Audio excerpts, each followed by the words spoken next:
Sejam muito bem-vindos a mais um episódio do Rcast, o espaço onde o direito encontra estratégia. E hoje nós vamos falar de um tema muito relevante para as famílias empresárias, para os investidores, tem muito a ver com legado, com proteção patrimonial. Hoje o tema é planejamento patrimonial sucessório. E para isso nós estamos aqui com a Natália, sócia do R. Fonseca Direito de Negócios. Natália tem um currículo, como todos os nossos entrevistados, um currículo bastante impressionante. Advogada com mais de 15 anos de experiência nas áreas societária e civil, atuando na assessoria jurídica estratégica de pessoas físicas e jurídicas, possui mestrado em Direito Privado pela Universidade Católica do Porto, especialista em estruturação de projetos sucessórios, especialmente aqueles com estruturas societárias complexas e relações familiares sensíveis, professora de Direito Civil e ainda tem especialização em Governança, Risco e Compliance pela Fundação Getúlio Vargas. Seja muito bem-vinda, Natália. Uma honra recebê-la aqui para a gente conversar um pouquinho hoje sobre esse tema tão importante. Obrigada, Ranilson. Obrigada, pessoal. É uma honra estar aqui. Obrigada pela oportunidade para a gente falar sobre esse tema que nunca deixa de ser atual. É um tema antigo e que cada vez mais fica atual. A gente vai, com certeza, ter muito assunto aqui hoje. E é verdade. E o tema planejamento patrimonial sucessório, quando a gente fala de sucessão, imediatamente vira um assunto meio polêmico. Por que ainda tem tanto tabu, tanta polêmica no meio empresarial, no meio das famílias empresárias, quando o assunto é a sucessão, Natália? Verdade, Ranilson. Lá no escritório a gente recebe muitas famílias, muitos clientes para esse tipo de trabalho e realmente tem um preconceito ainda muito grande e eu atribuo isso a alguns fatores. Eu acho que quando a gente fala de planejamento patrimonial sucessório, acaba que é inevitável a gente falar de morte. E morte é um tema que para o ser humano é um tema difícil, né? É um tema sensível, complexo e as pessoas têm medo de falar disso.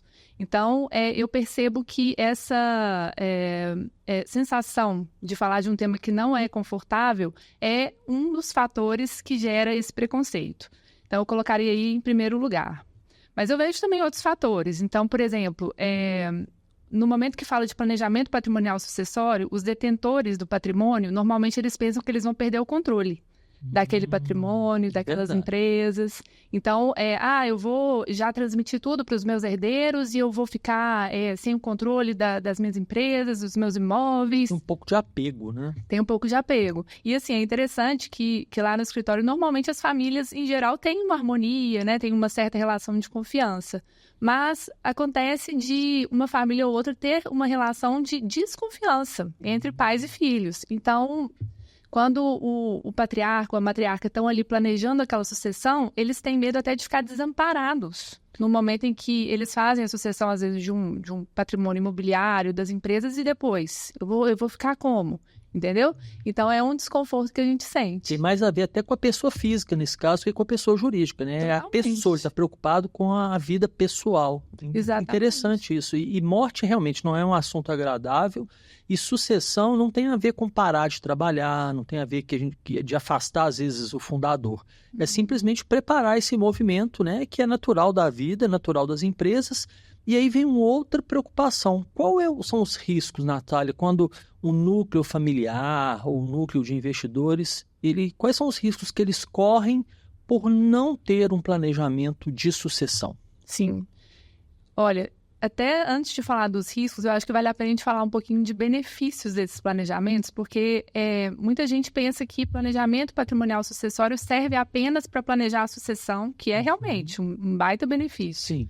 Você planejar a sucessão, você antecipar aquilo tudo, mas tem vários outros benefícios, né? A gente pode falar aí de proteção patrimonial, primeiramente. Por quê? Porque a gente está falando aí de criar uma camada de uma pessoa jurídica, de uma holding, por exemplo, se o planejamento for adequado para a criação de uma holding, vai ter ali uma holding entre a pessoa jurídica e o patrimônio dela. Então, querendo ou não, a gente já gera uma camada de proteção ali para um caso de um passivo inesperado, uma situação crítica em alguma empresa. Então, já é uma situação de proteção.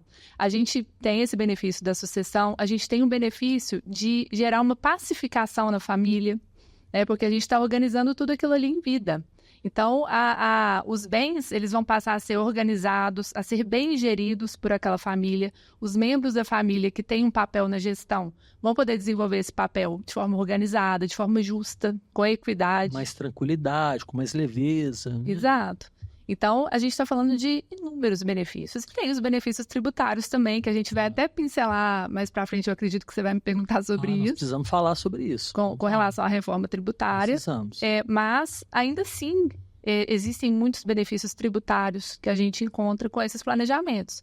Então, a partir do momento que a família, né, que detém um patrimônio relevante, ela decide não planejar essa sucessão patrimonial, ela está deixando de usufruir de todos esses benefícios e está correndo o risco de lá no futuro, no momento que é inevitável, né, do falecimento desse detentor do patrimônio, esse falecimento acontecer e gerar um conflito familiar, gerar uma ineficiência da gestão desse patrimônio, seja a gestão propriamente dita ou até mesmo uma questão tributária grave, que pode acontecer lá na frente. Então, eu vejo muito isso. Muito interessante. Quando a gente fala de proteção, a gente ouve muito falar, principalmente assim, no meio empresarial, o empresário gosta muito da expressão de blindar o patrimônio. Mas a gente sabe que essa expressão blindagem, ela não é exatamente adequada, né, Natália? O que existe são, como você bem colocou, são camadas de proteção. É isso mesmo, o planejamento patrimonial sucessório, ele não tem a ver com blindagem, ele tem a ver com estratégias de proteção, quando o assunto é a proteção ou sucessão, é isso mesmo? Exato, é isso mesmo. A gente sempre fala isso, né? A gente até brinca às vezes. Pode ser uma blindagem, mas aí você tem que pensar que nenhuma blindagem, por exemplo, ela sobrevive a um tiro de bazuca,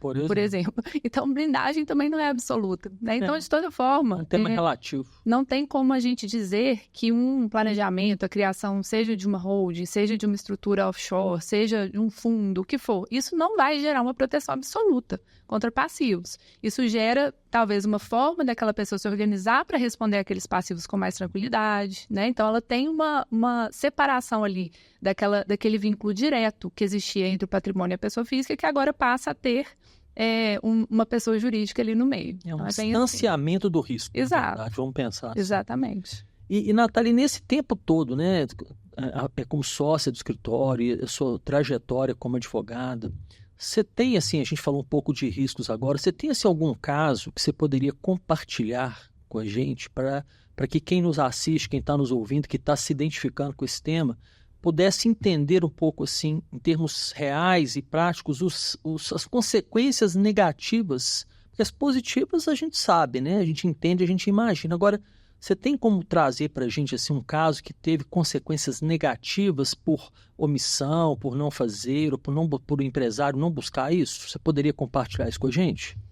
A gente tem alguns casos, sim, lá no escritório, né? Alguns deles a gente foi procurado depois que o problema já tinha se concretizado, mas eu acho que eu posso citar um caso bem emblemático que foi de uma rede de supermercados do interior aqui do estado mesmo, que o titular, né, da maioria ali das cotas daquele supermercado veio a falecer de forma inesperada e sem nenhum planejamento, não existia nenhuma proteção. Nem preocupação com isso, né? Exato. Estava longe desse assunto. Totalmente longe, totalmente inesperado.